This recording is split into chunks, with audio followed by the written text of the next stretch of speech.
बैकुंठ धाम में बड़ा ही मनोरम दृश्य था। माता लक्ष्मी प्रभु नारायण के साथ शेषनाग पर विराजमान थीं और वे अलग अलग लोकों की चर्चा कर रहे थे। तभी वहां नारद मुनि आते हैं और कहते हैं, नारायण नारायण, प्रभु नारायण और माता लक्ष्मी को मेरा प्रणाम। लक्ष्मी नारायण साथ में नारद मुनि को आशीर्वाद देते हैं और बैकुंठ लोक आने का कारण पूछते हैं। नारद मुनि, आप यहाँ बिना कोई सूचना दिए कोई आवश्यक कार्य? नारायण नारायण, प्रभु मैं तो यहाँ से जा रहा था तो सोचा आपके और माता के दर्शन करता चलूं, इसीलिए आ गया प्रभु। किंतु आप दोनों कुछ चिंतित दिखाई दे रहे हैं। कोई आपदा आन पड़ी है क्या प्रभु? नहीं नहीं नारद मुनि, हम तो बस तीनों लोकों की लीलाओं को देख रहे थे। तभी देवी लक्ष्मी ने पृथ्वी लोक पर जाने की इच्छा जताई है। तो इसमें समस्या क्या है प्रभु? माता लक्ष्मी के बहाने आप भी भूलोक की यात्रा करें। मेरी मानिए तो यात्रा कर ही आइए प्रभु। देवर्षि नारद और माता लक्ष्मी के कहने पर प्रभु नारायण माता लक्ष्मी के साथ भूलोक की यात्रा पर निकल जाते हैं। किंतु यात्रा करने से पूर्व प्रभु नारायण माता लक्ष्मी से कहते हैं, देवी चाहे कुछ भी हो जाए, आप भूलोक पर किसी भी मानव की सहायता नहीं करेंगी, क्योंकि वो अपने पिछले जन्म के कर्मों के हिसाब से इस जन्म में सुख या दुख भोग रहे हैं। यह सब विधि का विधान है। इसीलिए चाहे जो हो जाए, आप किसी की भी सहायता नहीं करेंगी। देवी लक्ष्मी प्रभु नारायण की शर्तें मान लेती हैं और भूलोक की यात्रा पर निकल जाती हैं। भूलोक की यात्रा के दौरान देवी लक्ष्मी तरह तरह के पहाड़, झरने, फूल, पक्षी और जानवर देखकर अति प्रसन्न होती हैं।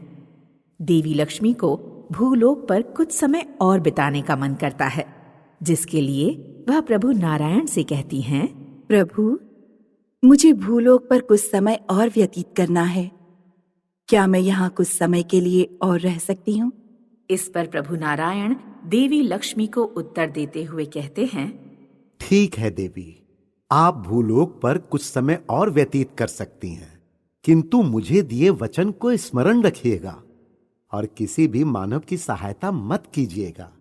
इतना कहते ही प्रभु नारायण अंतर ध्यान हो जाते हैं और देवी लक्ष्मी भूलोक की यात्रा पुनः प्रारंभ कर लेती हैं। तभी देवी लक्ष्मी नीचे पृथ्वी लोक पर देखती हैं कि एक बड़ा ही गरीब आदमी एक पेड़ के नीचे बैठा होता है और कुछ मटके और मिट्टी से बने बर्तन बेचने की कोशिश कर रहा होता है। गरीबी के चलते उस आदमी की आंखें धंसी होती हैं, छाती की हड्डी बाहर झांक रही होती है, पेट और पीठ एक समान हुए पड़े होते हैं। उसके शरीर पर एक मैली फटी पुरानी बनियान होती है। वह आदमी पेड़ के नीचे अकेला नहीं होता, बल्कि उसके 3 छोटे छोटे बच्चे भी उसी के साथ अपने पिता की सहायता कर रहे होते हैं। लेकिन कोई भी आदमी उनसे कुछ भी सामान नहीं खरीदता है। सुबह से शाम हो जाती है और उनका एक भी बर्तन नहीं बिकता है, जिसके चलते बच्चे भूखे रह जाते हैं और भूख से रोना शुरू कर देते हैं। देवी लक्ष्मी से यह सब देखा नहीं जाता और वह पृथ्वी पर उतरकर एक साधारण स्त्री का रूप लेकर उस गरीब आदमी के पास जाती हैं और कहती हैं, भैया ये मटका कितने का दिया? 10 रुपए में मालकिन। ठीक है, 2 मटके दे दो। जी। मटका खरीदने के बदले में देवी लक्ष्मी उस गरीब आदमी को कुछ सिक्के देती हैं, जिसे वह गरीब आदमी एक मटके में रख लेता है और अपने घर चला जाता है और अपने बच्चों के लिए कुछ भोजन लाता है और साथ बैठकर रूखा सूखा भोजन करता है। देवी लक्ष्मी उन बच्चों को खाते देख प्रसन्न हो रही होती हैं। तभी वहां भगवान नारायण प्रकट होते हैं और कहते हैं, देवी, आपने विधि के विधान को बदला है और मेरी आज्ञा का उल्लंघन किया है, इसलिए अब आपको दंड भुगतना ही होगा। प्रभु मुझसे भूल हो गई, कृपया मुझे क्षमा करें। लेकिन प्रभु नारायण कहते हैं, देवी, आपने विधि के विधान को बदला है, इसलिए अब आपको दंड भुगतना ही होगा।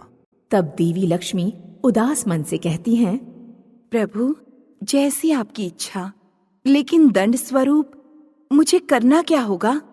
इस पर प्रभु नारायण कहते हैं, देवी, आपको 3 वर्षों तक किसी गरीब के घर में नौकरानी बनकर रहना होगा। देवी लक्ष्मी इस दंड को भुगतने के लिए तैयार हो जाती हैं और अगले ही क्षण एक छोटी बच्ची का वेश बनाकर उसके दरवाजे पर जाकर खड़ी हो जाती हैं। तभी वह गरीब आदमी माता लक्ष्मी को देखता है और कहता है, कौन हो तुम और इतनी रात को यहाँ क्या कर रही हो? मेरा नाम लक्ष्मी है और मेरा दुनिया में कोई नहीं। क्या आप मुझे कुछ खाने को दे सकते हैं? बदले में मैं आपके घर का सारा काम कर दिया करूंगी। यह सुनकर वह गरीब आदमी कुछ पल सोचता है और कहता है, देखो बिटिया, हम धनी तो नहीं हैं, लेकिन जो रूखा सूखा हम खाते हैं वो तुम्हें भी खिला सकते हैं। तो तुम चाहो तो यहाँ जिंदगी भर रह सकती हो। इतना कहते ही वह गरीब आदमी माता लक्ष्मी को अंदर ले जाता है और खाने के लिए देता है। अगले ही दिन से माता लक्ष्मी गरीब आदमी के सभी कामों में हाथ बटाना शुरू कर देती हैं। माता लक्ष्मी उसके साथ बैठकर मिट्टी के बर्तन और दिए बनाने शुरू कर देती हैं। देवी लक्ष्मी के बनाए मिट्टी के बर्तन किसी संगमरमर से कम नहीं लग रहे थे। साथ ही देवी लक्ष्मी जो भी मूर्तियां बनाती थीं, वह ऐसी लगती थीं जैसे वो अभी बोल पड़ेंगी। इसलिए धीरे धीरे गरीब आदमी के सभी मिट्टी के बने बर्तन और मूर्तियां बिकने शुरू हो गए और कुछ ही समय बाद वह गरीब आदमी धनवान होने लगा और कुछ समय बाद अपने एरिया का सेठ बन गया। तभी एक दिन उस आदमी और उसके बच्चों ने यह फैसला किया कि उनकी जिंदगी में यह बदलाव लक्ष्मी के आने के बाद ही हुआ है। इसलिए वह लक्ष्मी के लिए ढेर सारे गहने, कपड़े और मिठाई लेकर उसके कमरे में गए। लेकिन कमरे में जाते ही उन्होंने देखा कि कमरा तो खाली पड़ा हुआ है। अब वो सब लक्ष्मी को आवाज देना शुरू करते हैं, लक्ष्मी, तुम कहाँ हो? लक्ष्मी, लक्ष्मी, तुम कहाँ हो?